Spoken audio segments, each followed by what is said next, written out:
welcome to another episode of The Land of Life. Today, I want to talk to you about two very special people on the scriptures, David and Elijah. What do they have in common? Yes, they both made fire descend from heaven. They didn't make fire descend from heaven, but fire descended from heaven as they raised their voice unto God, asking for mercy. David and Elijah asking for a miracle to fire up the sacrifice. Many people do not know that. Many people do not know that David, who came before Elijah, made God. Well, he didn't make God, but he was in so much desperation, and God answered him, bringing fire from heaven. But I'm not talking about this in this very specific lesson. I'm talking about another moment in their lives where they are both hiding in caves. Why are they hiding? Why is David hiding on a cave? And why is Elijah hiding on a cave? Well, they are trying to kill them. I know. But what makes them go and hide in this cave? When Elijah is in his cave, the Lord speaks to him. And this story is in 1 Kings 19. Let's read it, please. We could read from verse 11.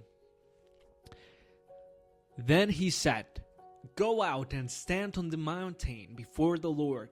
And behold, the Lord passed by, and a great and strong wind tore into the mountains and broke the rocks in pieces before the Lord. But the Lord was not in the wind. And after the wind, an earthquake. But the Lord was not in the earthquake. And after the earthquake, a fire. But the Lord was not in the fire. And after the fire, a still small voice. So it was when Elijah heard it that he wrapped his face in his mantle and went out and stood in the entrance of the cave. And suddenly a voice came to him and said, "What are you doing here, Elijah?" Now, what are you doing in that cave where you are hiding? I want you to ask yourself this question right now. What is that cave in which you are hiding from the purpose that God has called you to? And why are you hiding there? Now, you could be hiding there for a good reason.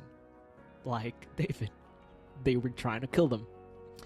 And there was this moment in David's story where he had the opportunity to go after Saul's life and kill him. And this is on 1 Samuel 24. You can go read that story. But basically, the Lord places Saul inside the cave where David was hiding, and everyone tells David, "Now it's the time the Lord has put your enemies in your hand. Do with him as you wish." And David cuts off the mantle of his robe. But he did not kill him, because he did not want to take the kingdom by his own hand, killing the anointed one of God. But he waited on God's timing to reign as king of Israel. There's one more person that was in a cave. And it was not a cave. It was a grave. And it's not Lazarus. It's Jesus Christ. Just as Elijah, just as David, Jesus Christ stood inside a grave, which is basically a cave, with a big rock covering it. 3 days after, he's not there anymore.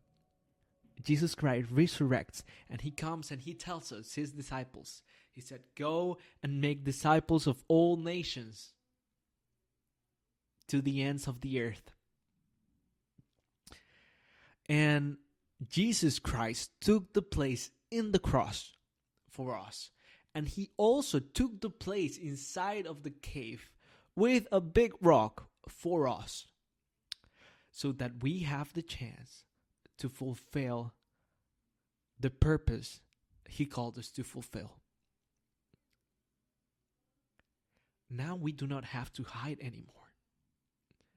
Now we can freely leave our caves and beat the fear that brought us there,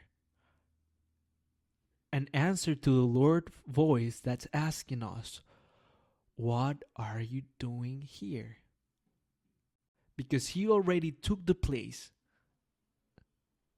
for you to not have fear of the calling that he's making you. And so I'm not saying now go out there and do whatever you want like crazy, trying to figure out what God's purpose is for your life. I am saying it is time to understand that Jesus Christ took the place for you so that you can take your place in the glorious gospel of Jesus Christ. And stop hiding inside that cave. Something very interesting that the Lord does when he calls Elijah outside of his cave is that this is what he tells him. Elijah responds, "I have been very jealous for the Lord God of hosts, because the children of Israel have forsaken your covenant, torn down your altars, and killed your prophets with the sword. I alone am left, and they seek to take my life." Then the Lord said to him, "Go, return on your way to the wilderness of Damascus, and when you arrive, anoint Hazael as king over Syria. Also you shall anoint Jehu, the son of Nimshi, as king over Israel, and Elisha, the son of Shaphat of Abel of Meholah. You shall anoint as prophet in your place."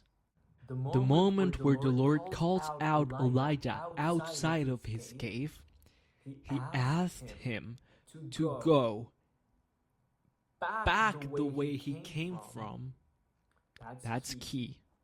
And anoint 3 people: Jehu, Elisha, and Hazael. You see, do not hide on our caves. Let's stop hiding on our caves, because we don't want other people to take our place.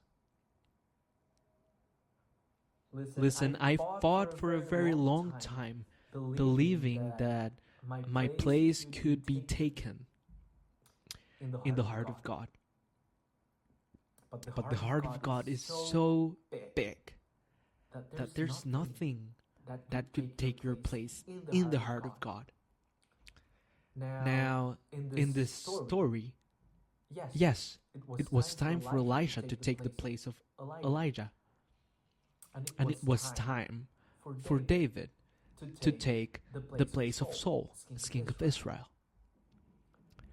Let me tell you, right now, it's time for you to leave your cave and take the place that God has set up for you in his perfect plan, in his perfect will.